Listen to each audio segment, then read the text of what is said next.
Hello friends, I'm Mukesh Goyal. I hope कि आप सारे बहुत अच्छे हैं।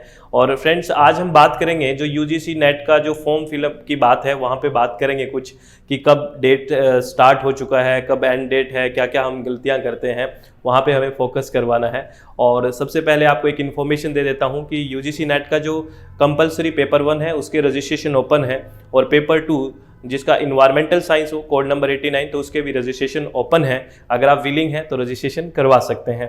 तो मैं बात कर रहा हूं कि आप जो फॉर्म फिलअप करते हैं कहाँ कहाँ गलतियां हमसे हो जाती है। बहुत से स्टूडेंट्स बाद में बोलते हैं सर ये प्रॉब्लम होगी, ये प्रॉब्लम होगी, तो ऐसा हमें नहीं करना है। अपने चित्त को रिलैक्स करके शांति से फॉर्म फिलअप करना है, ठीक है। मेरी बात ध्यान रखना, आप बिल्कुल आराम से फॉर्म फिलअप करते टाइम देना है। कई बार क्या होता है, घर पे हमारे कोई ऐसी सुविधा नहीं होती है, जैसे लैपटॉप वगैरह ना हो या इंटरनेट कनेक्शन हमारे पास अच्छा ना हो, तो हम किसी कैफ़े वगैरह पे जाके फिलअप करवाते हैं। तो हम कुछ भी ऐसे बोल देते हैं कि हाँ कर दो, ऐसा नहीं है। आप आराम से वहाँ बैठें, एक एक चीज़ को आप देखें रिलैक्स होकर कि क्या भरा जा रहा है। हम नेम प्रॉपर देखें, 10th की मार्कशीट में क्या है, डेट ऑफ बर्थ प्रॉपरली देखें।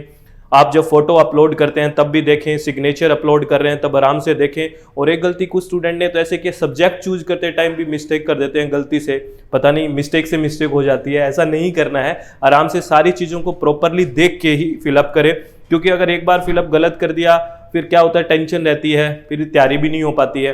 तो हम जिस चीज़ के लिए तैयारी कर रहे हैं उसको फॉर्म फिलअप करने के लिए तो अच्छा टाइम देना। इतना कहाँ बिजी है, मुझे ये बताओ तो सही। इतना टाइम देना चाहिए, आराम से चित्त को शांत करके ही फॉर्म फिलअप करना है। और एक इन्फॉर्मेशन है कि आगे भी बताऊंगा कि जेआरएफ की थोड़ा सा एज बड़ा है, ठीक है ना, वो देखेंगे हम क्या क्या हुआ है, तो सारी बातें हमें आराम से सुननी है, ठीक है। एक तो क्या है, जो रजिस्ट्रेशन की डेट है वो 2 फरवरी से शुरू होके 2 मार्च तक है। 2 फैब से लेके 2 मार्च तक है। ये आपको ध्यान रखना कि 1 महीने का टाइम है, 2 फैब से लेके 2 मार्च, ठीक है। तो हमें लास्ट डेट तक नहीं जाना है, हमें पहले ही फिलअप कर देना है, प्लीज़ ध्यान रखना है ना। और आपका जो लास्ट डेट है फीस का वो 3 मार्च रखा हुआ है, ठीक है। तो अपने को इतना लास्ट तो जाना ही नहीं है, पहले ही फिलअप कर देना है, ठीक है ना। और फीस की बात करें तो जनरल और अनरिजर्व्ड के लिए है 1000 रुपये फॉर्म फिलअप, और जनरल EWS OBC NCL का है 500 रुपीज़, SC ST PWD और थर्ड जेंडर के लिए है 250 250 रुपये। ये फॉर्म फिलअप करने की फ़ी है जो आपको ध्यान रखनी है, ठीक है ना। और क्या क्या बातें हैं, और जो डेट आएगी एग्जामिनेशन की, जो डेट होगी वो आपको पता है एग्जाम मई में है, और वो जो डेट है वो 2 मई से लेके और 17 मई तक है एग्जाम की डेट, है ना। तो कौन से का कब है ये, और सेंटर कहाँ पे है, किस डेट पे है, कौन सी शिफ्ट में है, ये सारा तो एडमिट कार्ड पे आता है।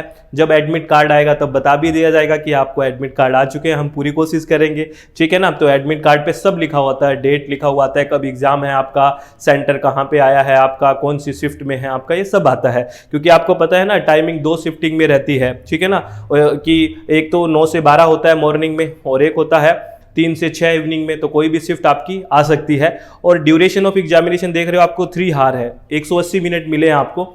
और एक बात आपको ध्यान रखनी है, बहुत से स्टूडेंट्स को जो नए हैं उनको कंफ्यूजन रहता है कि 3 घंटे कैसे मिलेंगे, पेपर 1 को कितना मिलेगा, पेपर 2 को कितना टाइम मिलेगा। ऐसा कुछ नहीं है, टोटल आपको 3 हार्स मिल गए, टोटल 3 घंटे आपको मिल गए, टोटल 180 मिनट्स आपको मिल गए हैं। आप दोनों पेपर में कोई से पेपर को कितना ही टाइम दिए, आपको कोई दिक्कत नहीं है। आपको मैक्सिमम टाइम आपको 3 घंटे दिया गया है उस पेपर को करने के लिए। दोनों पेपर्स को कोई भी ब्रेक नहीं होगा बीच में, ठीक है, ये आपको ध्यान रखना है, ठीक है। मेरी बात समझ में आ रही है? चलो वेरी गुड। और कुछ बेसिक बात और कर लेते हैं। जैसे बहुत सारे स्टूडेंट्स ये पूछते हैं कि जैसे कई बार स्टूडेंट क्या होता है, मास्टर्स 2 सब्जेक्ट में कर लिया, किसी ने MA हिस्ट्री कर रखा है, किसी ने MA इकोनॉमिक्स भी कर रखा है, किसी ने मतलब MBA भी कर रखा है, और किसी ने फिर MCOM भी कर रखा है। तो वो कई बार सोचते हैं कि मैं 2 फॉर्म फिलअप कर दूं क्या, मतलब अलग अलग डेट में हो तो दोनों दे सकता हूं क्या। ऐसा नहीं है। इस 3 नंबर पॉइंट में क्या लिखा हुआ है, only 1 application is to be submitted by एक कैंडिडेट एक ही एप्लीकेशन सबमिट कर सकता है, ये बात ध्यान रखना। Only 1 application is to be submitted by a candidate. More than 1 application, multiple application form submitted by a candidate will not be accepted. ये आपको ध्यान रखना है, ये 3 नंबर पॉइंट पढ़ लेना कि एक्सेप्ट नहीं होंगे एक से ज़्यादा अगर फॉर्म भरते हो तो। आप समझ में आ गई? चलो वेरी गुड। और ये कुछ इंस्ट्रक्शंस हैं, जब आप अप्लाई करो तो ये चीज़ें ध्यान रखनी है। जब आप रजिस्ट्रेशन करवाते हो, ठीक है ना, तो उसमें आपकी खुद की ईमेल और फ़ोन नंबर डालना चाहिए, ठीक है ना। और फिर आपको सिस्टम एक एप्लीकेशन नंबर जनरेट करके देता है। और ध्यान रखना ये एप्लीकेशन नंबर है ना कोई बस क्या ठीक है ऐसे ही कहीं भी लिख देते हैं, इस एप्लीकेशन को अच्छे से लिख के रखा करो, ये बहुत काम आता है। एप्लीकेशन आगे तक काम आता है आपके, ठीक है, रिजल्ट के टाइम काम आता है। रिजल्ट के टाइम कहते हैं मैं तो एप्लीकेशन नंबर भूल गया, ऐसा क्यों करते हो आप? क्या करो, एप्लीकेशन को अच्छे से पेज में लिखो, ठीक है, उसका फोटो लो, ले लिया फोटो, उसके बाद उसको अपनी ईमेल पे डाल दो, तो हमेशा के लिए परमानेंट हो गया आपके पास, कहीं घूमेगा भी नहीं। अरे गुम होगा क्या कहीं, ईमेल पे डाल दो वो, बस बात खत्म। समझ में आ गई? चलो, तो एप्लीकेशन नंबर को अच्छे से नोट डाउन करना है। ये सारी बातें हो गई। थर्ड स्टेप में एक चीज़ और ध्यान रखनी है कि आपको यहाँ पे आपकी फोटो रिसेंटली फोटोग्राफ है वो अपलोड करनी है, और सिग्नेचर आपके अपलोड होंगे, और उनका साइज क्या है, फोटो का है 10 KB से 200 KB का है, और जो सिग्नेचर का है वो 4 KB से 30 KB है। तो आपको ध्यान रखना है रिसेंट का फोटोग्राफ होना चाहिए, वो कलर में भी हो सकता है और ब्लैक एंड व्हाइट भी हो सकता है, बट आपका फेस 80% दिखना चाहिए, फेस पे कोई मास्क नहीं लगाना है, ध्यान रखना, ठीक है ना, समझ गए? चलो वेरी गुड, ये सारी बातें ध्यान रखनी है। वाइट बैकग्राउंड ये सब ध्यान रखना आप सारी बातें, ठीक है। इसको पढ़ के ही फिर फॉर्म फिलअप करना है, कुछ नहीं लगता, 10 मिनट पढ़ लोगे तो कुछ नहीं होगा, ठीक है। और मोड ऑफ एग्जामिनेशन तो आपको पता ही है, CBT बेस्ड है, कंप्यूटर बेस्ड टेस्ट होगा, ये बात आप जानते हो। पैटर्न क्या है एग्जामिनेशन का आपको पता है, दो पेपर होंगे, ठीक है, पेपर 1 और पेपर 2। पेपर 1 100 मार्क्स का होगा और पेपर 2 200 मार्क्स का होगा। पेपर 1 में 50 क्वेश्चन आएंगे, पेपर 2 में 100 क्वेश्चन आएंगे, और दोनों के लिए आपको 3 घंटे मिलेंगे, 3 आवर्स मिलेंगे, 180 मिनट मिलेंगे। इस बात को तो आप जानते ही हो, ठीक है ना। और पेपर 2 आप अपने अपने सब्जेक्ट का होएगा। एज लिमिट वो JRF वाली बात कर रहा था, उसमें पहले 30 की बात थी, देखो JRF 31 ईयर कर दिया है, ठीक है ना। JRF का कितना है, 31 ईयर है, ये आप ध्यान रखना, ठीक है। JRF का कितना है, 31 ईयर है, और 5 ईयर का रिलैक्सेशन भी दिया हुआ है, 5 साल का रिलैक्सेशन भी है, यानी कि वो 5 साल ज़्यादा बड़े भी दे सकते हैं। वो कौन है, ठीक है, वो है जैसे ये OBC NCL से बिलोंग करते हो, SC हो, ST हो, PWD हो, या थर्ड जेंडर कैटेगरी हो, एंड टू वुमेन एप्लीकेंट, जो वुमेन एप्लीकेंट है उनके लिए भी ये ध्यान रखना है, जो वुमेन एप्लीकेंट है उनके लिए भी OBC NCL है, उनके लिए भी SC ST PWD और थर्ड जेंडर, इनके सब के लिए 5 साल का रिलैक्सेशन है JRF के लिए। ये बात आपको ध्यान रखनी है, ठीक है ना। ये बहुत कंफ्यूजिंग रहता है कि JRF किसकी एज कितनी है, एज लिमिट क्या है, ये सब आपको देख लेना अच्छे से, ठीक है, बात समझ रहे हो। और जो असिस्टेंट प्रोफेसर के लिए जो है, यानी कि जो सिर्फ नेट के लिए, कोई भी अपर एज नहीं है, किसी भी एज में आप दे सकते हो, ये बात ध्यान रखना नेट के लिए। और क्वालिफिकेशन की बात करें, क्वालिफिकेशन में क्या आएगा, आपको मास्टर डिग्री है ना, आप अपियरिंग है, मास्टर्स कर रहे हैं, आपकी कंप्लीट नहीं हुई है तो भी आप UGC नेट का पेपर दे सकते हो, ये बात ध्यान रखना। आपका रिजल्ट नहीं आया तो भी आप दे सकते हो, कोई दिक्कत नहीं है।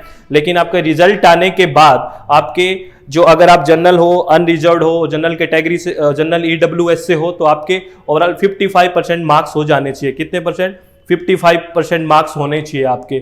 और अगर बात करें आप 55 होना चाहिए इस कंडीशन में, और OBC है, SC ST है, तो उनके लिए कितना होना चाहिए, 50% मार्क्स होना चाहिए। ये बात ध्यान रखना इस बात को, ठीक है ना, इस बात को आपको ध्यान रखना है। OBC belonging to non creamy layer, SC ST और PWD और थर्ड जेंडर, इनके लिए 50% मास्टर डिग्री में होना चाहिए। तो आपको ये कंफ्यूजन नहीं होना चाहिए कि मैं मास्टर डिग्री करूं तभी मतलब कंप्लीट कर लूं उसके बाद ही दे सकता हूं, ऐसा कुछ नहीं है। आप प्रीवियस ईयर में हैं, आपका रिजल्ट नहीं आया है, आप दे सकते हो, कोई इशू नहीं है इस बात का। लेकिन आपका डिग्री कंप्लीट होने के बाद आप अगर जनरल कैटेगरी से आते हैं तो आपका 55% हो जाना चाहिए, नहीं तो वो वैलिड नहीं होगा।